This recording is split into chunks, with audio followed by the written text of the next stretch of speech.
Hello everyone welcome to my mini blog. साथीहरु चाहिँ मेरो डे 10 मिनी ब्लग हो। सबैजना सन्चै हुनुहुन्छ होला।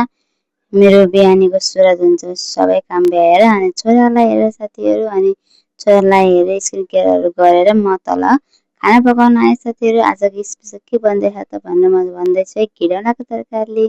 घिउडालाको तरकारी कसलाई मन पर्छ साथीहरु? घिउडालाको तरकारी खानासाना बनाएर भ्याएर म बिउसँग खेल्न गए साथीहरु, हेर्न सक्नुहुन्छ। अनि खाना खाने बेला पनि हुन लाग्यो साथीहरु। बिउसँग खेल्न पनि निन्द्रा मारेर झ्याउ मानेर राखे अनि खानासाना खान बेला भएर सबैले खानु भयो, मैले पनि खानलाई साथीहरु, हेर्न सक्नुहुन्छ। मिठो मानेर घिउडालाको बोडीको तरकारी बनाएको मिठो भएको थियो साथीहरु। हजुरले मनपर्छ कि नै कमेन्ट गर्नु है। अनि के गरिदिनु भयो त हजुरहरूले, दिन कसरी कटिरहा।